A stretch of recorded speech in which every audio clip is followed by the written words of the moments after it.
நாம இந்த நாள் நிகழ்ச்சி மூலமா எந்த விஷயத்தை பத்தி தெரிஞ்சுக்க போறோம் அப்படின்னா, வருஷம் தோறும் ஜூலை 29ஆம் தேதியான இன்னைக்கு உலக அளவுல பன்னாட்டு புலி நாள் கொண்டாடப்படுது.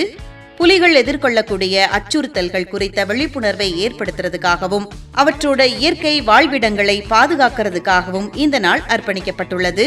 2010ஆம் ஆண்டு ரஷ்யாவில செயின்ட் பீட்டர்ஸ்பர்க் நகர்ல நடைபெற்ற புலிகள் பாதுகாப்பு மாநாட்டுல இந்த நாளை கொண்டாட முடிவு செஞ்சிருக்கிறாங்க. உலகத்துல வேகமா அழிஞ்சு வரக்கூடிய புலிகளின் எண்ணிக்கையை மீட்டெடுக்க காட்டு புலிகள் வாழக்கூடிய 13 நாடுகள் ஒன்றிணைந்து இந்த மாநாட்டை நடத்தியிருக்காங்க.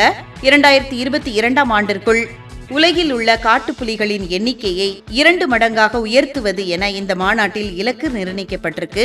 புலி காட்டின் மிக முக்கிய வேட்டையாடியாகும். இது தவிர புலிகளோட முக்கியத்துவம் என்ன அப்படின்னா, புலி காட்டோட மிக முக்கிய வேட்டையாடியாகும். இது தாவர உண்ணிகளின் எண்ணிக்கையை கட்டுப்படுத்தி காட்டின் ஒட்டுமொத்த சூழலியல் சமநிலையை பாதுகாக்குது. புலிகளை பாதுகாப்பதன் மூலமா நீர் ஆதாரங்களாக விளங்கக்கூடிய அடர்ந்த காடுகள் மற்றும் அங்குள்ள பிற பல்லுயிர்களும் தானாகவே பாதுகாக்கப்படுது. சட்டவிரோத கடத்தல் மற்றும் மருத்துவ காரணங்களுக்காக புலிகள் வேட்டையாடப்படுறது பெரும் சவாலா இருக்கு. காடுகள் அழிக்கப்படுறதுனால புலிகளோட வாழ்விடங்கள் சுருங்கி மனித விலங்கு மோதல்கள் அதிகரிக்குது. உலகத்துல உள்ள காட்டு புலிகள்ல 70க்கும் அதிகமான புலிகள் இந்தியாவில மட்டும்தான் வாழுது. இந்தியா 1973ல ப்ராஜெக்ட் டைகர் திட்டத்தை தொடங்கி தற்போது நாடு முழுவதும் 50க்கும் மேற்பட்ட புலி காப்பகங்களை வெற்றிகரமா நிர்வகிச்சு வராங்க. தொடர் பாதுகாப்பு முயற்சிகளால இந்தியாவில புலிகளின் எண்ணிக்கை கணிசமா உயர்ந்திருக்கு. எதனால நாம ஒவ்வொரு வருஷமும் ஜூலை 29ஆம் தேதியான இன்னைக்கு உலகளவுல பன்னாட்டு புலி நாள் கொண்டாடிட்டு இருக்கோம் அப்படின்னு இந்த நாள் நிகழ்ச்சி மூலமா நிறைய விஷயங்களை தெரிஞ்சுக்கிட்டதுல மிக்க மகிழ்ச்சி அடைகின்றோம்.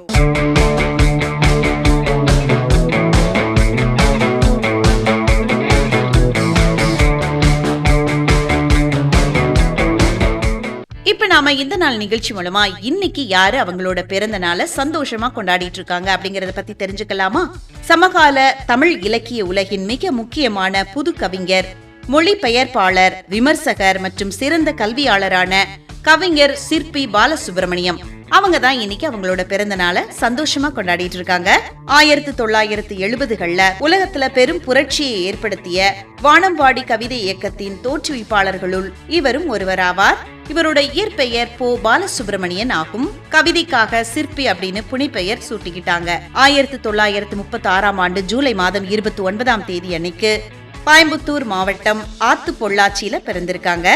பொள்ளாச்சி நல்லமுத்து கவுண்டர் மகாலிங்கம் கல்லூரியில தமிழ் பேராசிரியராகவும் பின்னர் கோவை பாரதியார் பல்கலைக்கழகத்துல தமிழ்துறை தலைவராகவும் பணியாற்றி ஓய்வு பெற்றிருக்கிறாங்க. சிற்பி பாலசுப்ரமணியம் அவர்கள் தமிழ், ஆங்கிலம், மலையாளம் மற்றும் உருசிய மொழிகள்ல புலமை பெற்றவர் இவரு. இந்தியாவின் மிக உயரிய இலக்கிய விருதான சாகித்ய அகாடமி விருத 2 முறை பெற்ற பெருமை இவருக்கு உண்டு. மலையாள எழுத்தாளர் லலிதாம்பிகா அந்தர்ஜனம் எழுதிய அக்னி சாட்சி நாவல தமிழ்ல மொழிபெயர்த்ததற்காக மொழிபெயர்ப்பு விருது பெற்றிருக்கிறாங்க. 2002ல படைப்பிலக்கிய விருது பெற்றிருக்கிறாங்க. அது எதுக்காக அப்படின்னா, இவர் எழுதிய ஒரு கிராமத்து நதி அப்படிங்கிற சிறந்த கவிதை தொகுப்புக்காக பெற்றிருக்கிறாங்க. தமிழ் இலக்கியத்திற்கும் கல்வித்துறைக்கும் ஆற்றிய வாழ்நாள் பங்களிப்பை பாராட்டும் வகையில இந்திய அரசு இவருக்கு 2022ஆம் ஆண்டு நாட்டின் உயரிய பத்மஸ்ரீ விருது வழங்கி கௌரவிச்சிருக்கிறாங்க.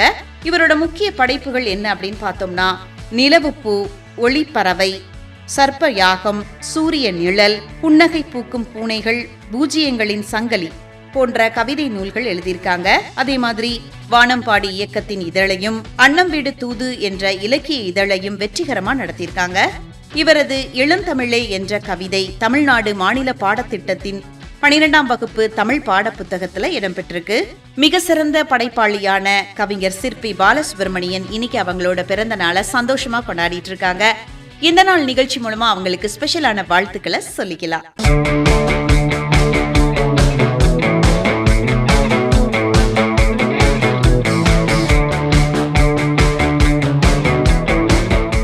இப்ப நாம இந்த நாள் நிகழ்ச்சி மூலமா இன்னைக்கு யாரு அவங்களோட பிறந்த நாளை சந்தோஷமா கொண்டாடிட்டு இருக்காங்க அப்படிங்கறத பத்தி தெரிஞ்சுக்கலாமா? 90கள்ல தமிழ் மற்றும் தெலுங்கு திரையுலகத்துல மிகவும் புகழ் பெற்ற ஒரு முன்னணி நடிகையான மந்த்ரா அவங்க தான் இன்னைக்கு அவங்களோட பிறந்த நாளை சந்தோஷமா கொண்டாடிட்டு இருக்காங்க. 1980 ஜூலை மாதம் 29 தேதி அன்னைக்கு ஆந்திர பிரதேசத்துல மேற்கு கோதாவரி மாவட்டத்துல பிறந்திருக்காங்க மந்த்ரா அவர்கள். தெலுங்கு திரையுலகத்துல இவர் ராசி அப்படிங்கிற பெயரால பரவலா அறியப்பட்டிருக்காங்க. தெலுங்குல குழந்தை நட்சத்திரமாக அறிமுகமாகி பின்னர் கதாநாயகியாக உயர்ந்திருக்கிறாங்க. தெலுங்கு திரைப்பட இயக்குனர் ஸ்ரீ முனியை திருமணம் செஞ்சுக்கிட்டாங்க. இவங்களுக்கு ஒரு பெண் குழந்தை இருக்கு. தமிழ்ல 1996 வெளியான பிரியம் திரைப்படம் மூலமா நடிகர் அருண் விஜய்க்கு ஜோடியா அறிமுகமாயிருக்கிறாங்க மந்த்ரா அவர்கள். தொடர்ந்து 90களின் பிற்பாதியில தமிழ் சினிமாவின் முன்னணி கதாநாயகர்களுடன் பல வெற்றி படங்கள்ல நடிச்சிருக்கிறாங்க. விஜயோட லவ் டுடே, அஜித்தோட ரெட்டை ஜடை வயசு, ஜெயராமோட பெரிய இடத்து மாப்பிள்ளை, பிரபுவோட தேடினேன் வந்தது, அருண் விஜயோட கங்கா கௌரி இந்த படங்கள் எல்லாத்திலயும் நடிச்சிருக்காங்க மந்த்ரா அவர்கள். திருமணத்துக்கு அப்புறமா திரைப்படங்கள்ல நடிக்கிறத தவிர்த்த இவங்க நீண்ட இடைவெளிக்கு பிறகு அஜித்தோட ராஜா திரைப்படத்துல வாடியம்மா வாடி அப்படிங்கிற பாடலுக்கு நடனம் ஆடி இருக்காங்க. அதுக்கப்புறமா ஜீவாவோட கவலை வேண்டாம் மற்றும் உசிரே போன்ற திரைப்படங்கள்லயும் தெலுங்கு தொலைக்காட்சி தொடர்கள்லயும் நடிச்சு வராங்க மந்த்ரா அவர்கள். இன்னைக்கு சந்தோஷமா மந்த்ரா அவர்கள் அவங்களோட பிறந்த நாளை கொண்டாடிட்டு இருக்காங்க. இந்த நாள் நிகழ்ச்சி மூலமா அவங்களுக்கு இனிய பிறந்த நாள் வாழ்த்துக்களை சொல்லிக்கலாம்.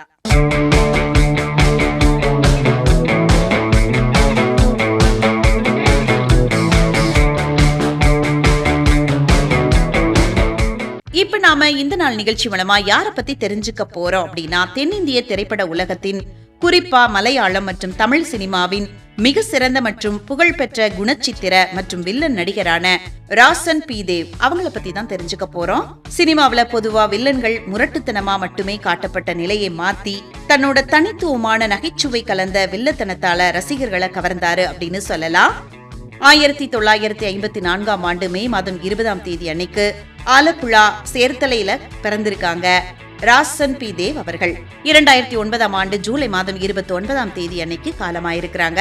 பிரபல நாடக நடிகர் எஸ்.ஜே. தேவ் மற்றும் குட்டியம்மா இவரோட பெற்றோர் ஆவார்கள். இவரது மனைவி சாந்தம்மா, இவர்களது மகன் ஜி.பி. ராஜ் தற்பொழுது மலையாள திரைப்படத்துல நடிச்சு வராங்க.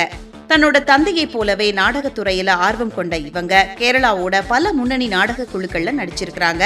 காட்டுக்குதிரா என்ற நாடகத்துல இவர் நடிச்ச கொச்சு வாவா அப்படிங்கிற கதாபாத்திரம் இவருக்கு பெரும் புகழ பெற்று தந்ததுன்னு சொல்லலாம்.